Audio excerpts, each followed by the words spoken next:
সাদিয়া বাথরুমে বসে বসে ফোন টিপছিল। হঠাৎ করে ফোনটি কমোডের ভিতরে পড়ে গেল। এই দেখে সাদিয়া জোরে জোরে কান্না করতে লাগলো। হঠাৎ করে কমোড থেকে বেরিয়ে এলো কমোড পরি। কমোড পরি এসে বলল, এই মেয়ে, কি হয়েছে তোমার? কান্না করছো কেন?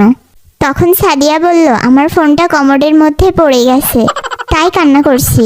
কমোড পরি বলল, দাঁড়াও, আমি তোমার ফোন নিয়ে আসছি। এই বলে কমোড পরি কমোডের ভিতরে ঢুকলো। আর কিছুক্ষণ পর কমোড পরি কমোডের ভিতর থেকে একটা সোনার মোবাইল নিয়ে বের হয়ে আসলো এবং বলল, এই ফোনটা কি তোমার সেই ফোন?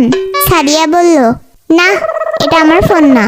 তো আপনারা কি ভাবছেন, কাঠুরিয়ার গল্পের সেই জলপরীর মতো আরেকটা ফোন নিয়ে আসবে? একদম ভুল। কমোড পরি তখন রেগে বলল, তুই কি মনে করেছিস এটা সোনার ফোন?